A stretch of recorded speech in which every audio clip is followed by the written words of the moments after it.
Minutos, voltamos a falar de política e reforma ministerial. Nosso contato agora é com o Laércio Oliveira, deputado federal pelo PP do Sergipe e vice-líder do chamado Blocão, que reúne aí cerca de 300 parlamentares de vários partidos. Deputado, boa tarde. Boa tarde, Denise. Muito prazer em falar com você e com os ouvintes da Jovem Pan. Bom, deputado, eu queria saber sua avaliação em relação a essa reforma ministerial que ontem foi surgindo a conta-gotas, né? E teve agora uma integrante do parlamento, né, que assume agora, Flávia Arruda, vai assumir o ministério, né, nessa troca toda que ocorreu. Eu queria saber como é que o senhor avalia essas mudanças. Acho muito positivo, né? Uma dinâmica do governo, sempre que necessário, alterar os seus ministros do primeiro escalão, promovendo uma reforma com uma necessidade de oxigenar o governo, oxigenar a equipe, fazer correções na linha de ação de cada ministério. Portanto, eu enxergo isso como um processo muito natural. Certamente as mudanças denotam uma ação muito positiva do governo no alinhamento que precisa construir. Agora, há uma cobrança do Congresso de parlamentares em relação à participação maior na formação do governo ou foi um gesto espontâneo do presidente Bolsonaro? Esse comentário sempre surge, Denise, mas eu enxergo assim. Meu pensamento é que o governo, quando escolhe os seus ministros, não coloca muito em análise a questão de se é do partido A ou do partido B. O governo, claro, tem um alinhamento com o Centrão, esse Centrão dá uma sustentação que o governo precisa, muito natural, dentro de qualquer composição política que se instale, e a escolha se dá tão somente pela qualificação do candidato àquele cargo na escolha do presidente. Ele faz uma análise, juntamente com a sua equipe mais próxima, do qual o nome possa contribuir a partir dali com o governo. É uma sustentação que o governo precisa ter a partir da sua base. E acho que a escolha da deputada Flávia Arruda é uma escolha muito positiva, tem uma condição de estar presente todos os dias em Brasília, porque reside lá, e tem um compromisso muito grande. Certamente é uma escolha do Congresso, não é uma escolha tão somente da Câmara. Ela é uma deputada federal, mas o alinhamento é tão somente ajudar o governo nessa relação que cada vez se consolida mais com o Congresso. Agora, deputado Laércio, como é que o senhor viu as mudanças na área da defesa e agora a troca dos comandos também das Forças Armadas? Essa é uma atenção que o presidente executou, né, com a saída do ministro Fernando Azevedo e Silva, mas acho que essa é uma questão muito compreensível. Não politizar as Forças Armadas, eu acho que é um compromisso de todos nós.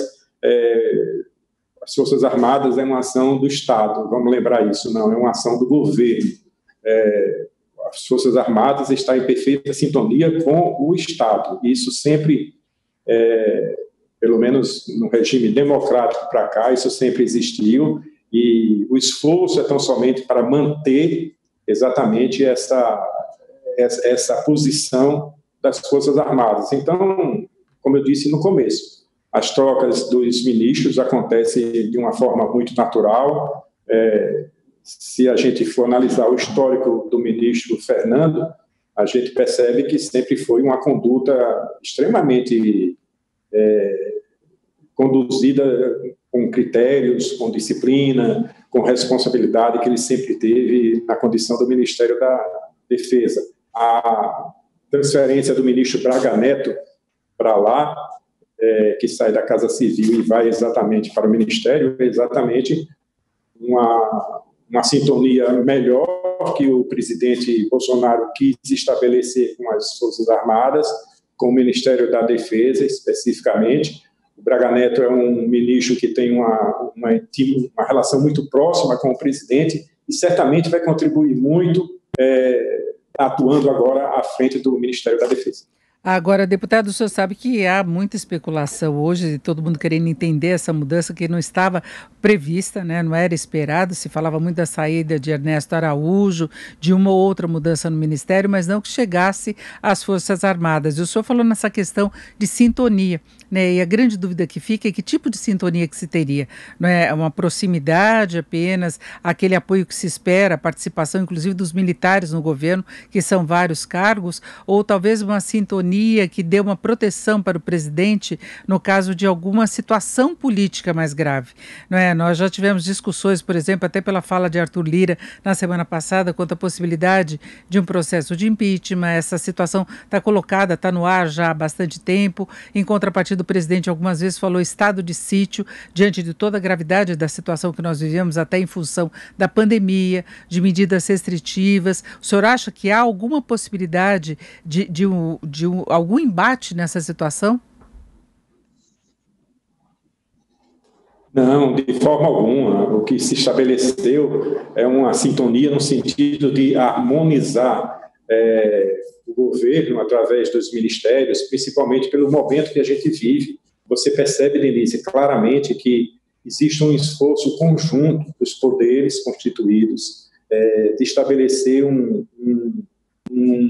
largo, um laço de união entre todos, olhando para o Brasil, pelas necessidades, pelo momento difícil que a gente atravessa. É claro que se especula muito sobre comportamentos de determinados ministérios, seja um ou seja outro. A mudança que o presidente fez, no meu modo de ver, é uma necessidade que ele encontrou, como acontece em todos os governos, no poder executivo, de um modo geral, quando precisa fazer alguma mudança. Isso é natural dentro de um poder executivo. Então, o presidente aproveitou apenas, na minha opinião, na minha forma de ver, um momento em que o país atravessava, o momento de uma mudança que se entendeu necessária no momento, qual foi a saída do ministro Ernesto Araújo, e a partir daí o presidente entendeu que era o momento de fazer outros ajustes que ele entendia necessário no seu governo.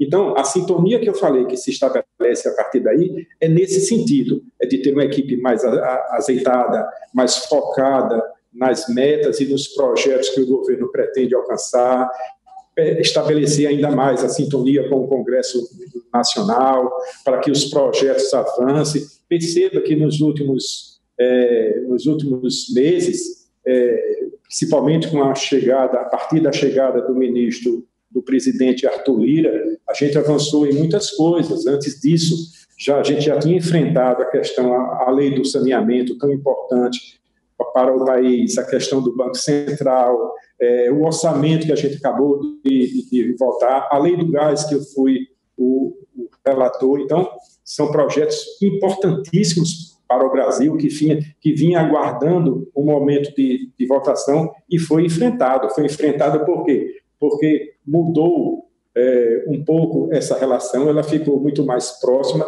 mas ela ficou muito mais eficiente na busca de uma solução para enfrentar esse momento que a gente atravessa. Então, assim, essa mudança que o governo, que o Poder Executivo faz, o governo central faz na construção de uma sintonia, é tão somente para melhorar o resultado que precisa ser apresentado à sociedade. Bom, e deputado, para nós fecharmos, o senhor citou o avanço da agenda e a questão do orçamento. E o orçamento, na verdade, foi um grande problema para o governo da forma como ele foi aprovado. Hoje mesmo, o ministro Paulo Guedes, a participar do anúncio dos dados do CAGED, os dados de emprego formal, ele falou que ele espera a responsabilidade do Congresso em relação ao teto de gastos, né, o respeito ao teto de gastos. Então, ele está contando que o Congresso faça uma revisão do orçamento que foi aprovado, que na prática se tornou inviável, inclusive por manobras contábeis. O senhor acha que pode haver essa iniciativa mesmo por parte do Congresso, o reconhecimento da gravidade da situação que foi colocada em termos fiscais?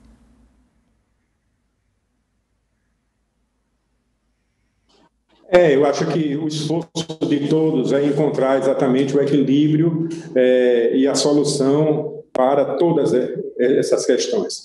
A verdade que a gente enfrenta, Denise, e ouvintes da Jovem Pan, é que nós estamos num momento muito sensível, um momento onde a sociedade toda aguarda as vacinas, porque a vacina é a única saída que a gente tem que vai proteger a sociedade e a economia também. É nesse viés que apresenta-se que a gente olha nesse momento como foco principal das ações que precisam ser feitas. E é claro que isso tem determinados momentos que cria-se uma situação talvez um pouco difícil Nós estamos com problema com o contato agora com o deputado Laércio Oliveira, deputado federal pelo PP do Sergipe, vice-líder do chamado Blocão, que reúne 301 deputados. Perdemos o contato? Prosseguimos então. Deputado, pode prosseguir, pode concluir. Tá, então é exatamente nesse sentido que eu estava dizendo. É preciso unidade, é preciso o esforço, os ajustes são necessários e serão feitos. O orçamento, a gente sabe que a gente vai enfrentar problemas com o orçamento, então somente em função desse momento que a gente atravessa. O Brasil tem procurado construir alternativas para esse momento que a gente atravessa, mas eu volto a dizer, prefiro centralizar as minhas energias positivamente para o equilíbrio que a gente vai encontrar a partir do momento que as vacinas cheguem com mais intensidade. Esse dever de casa o governo já está fazendo.